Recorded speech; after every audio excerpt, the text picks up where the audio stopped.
베트남 정부가 코로나19 퇴치 성공 선언과 함께 본격적인 경제 회생 모드로 전환했고, 서구 언론 매체들이 베트남의 성공 요인에 주목하고 있습니다. 베트남의 푹 총리는 이번 사태로 지체된 실물 경제를 부양하기 위해 타격이 컸던 서비스 업종 등의 제한을 완화하라고 지시했습니다. 또 그동안 운행이 제한됐던 국내선 여객기와 열차 그리고 차량 운행 횟수를 점진적으로 늘리는 것을 중심으로 한 국내 관광 촉진책도 주문했습니다. 푹 총리는 의료용 마스크와 코로나19 관련 의약품 및 의료정비 수출을 허가는 한편, 식량안보 차원에서 3월 말부터 시행해온 쌀 수출량 제한도 철회했습니다.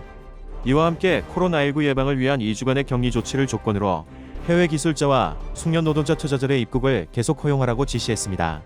이런 지시에 따라 대기업, 공기업, 금융사, 중소 및 중견기업 등 한국의 143개의 기업 소속 필수 인력 340명으로 구성된 출장단이 4월 29일 전세기 편으로 베트남에 예외적으로 입국했습니다.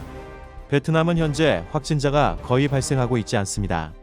베트남은 실제로 추가 확진자가 발생하여도 재확진자이거나 해외에서 유입된 경우이고, 국내 감염자가 한 명도 나오지 않았습니다.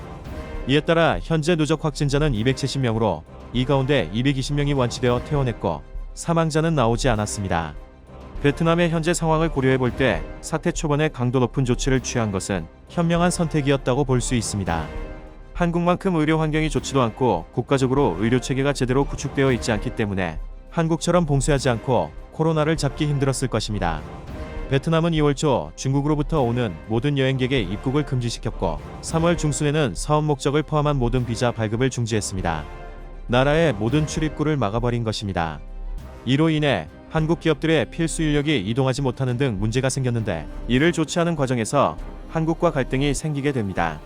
베트남은 한국의 상황이 심각해지자 바로 손절하는 듯한 모습을 보였고, 미리 의사를 표명하지도 않았습니다. 이로 인해 한국은 추가적인 비용이 들어갔고, 그로 인한 사과도 없었습니다. 그러면서 베트남 언론은 모든 것이 마치 한국의 책임이라며 떠넘겼습니다. 또한 베트남 네티즌들은 한국의 확산 상황을 놀림거리로 만들었습니다.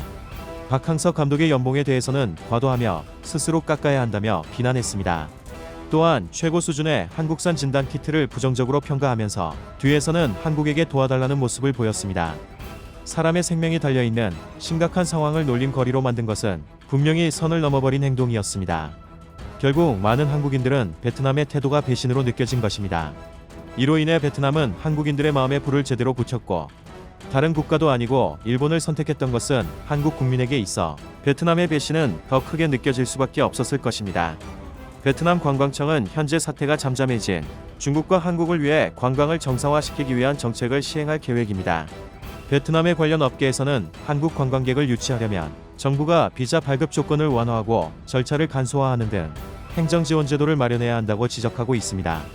하지만 정작 한국인들의 반응은 꽁꽁 얼어붙었고, 많은 한국 국민들은 베트남에 방문하지 않겠다고 밝혔습니다. 한국은 베트남의 경제의 많은 부분을 차지하고 있습니다. 단순히 현재의 한국 기업뿐만 아니라 관광에 있어서도 수많은 한국인들이 방문하기 때문입니다.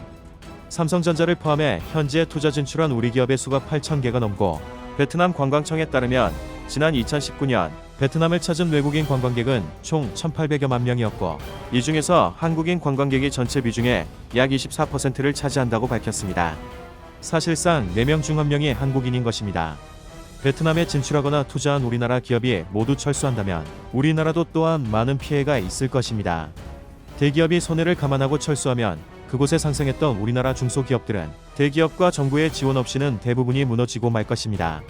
한국은 2019년 일본 여행 불매 운동으로 일본 관광이 감소하고 베트남 관광이 증가하였습니다. 이번 사태로 베트남의 잘못된 언행으로 인해 그들의 관광업에 어떤 영향을 미칠지 앞으로의 귀추가 주목됩니다. 이상 이슈맵이었습니다. 구독과 좋아요는 영상 제작에 큰 도움이 됩니다. 감사합니다.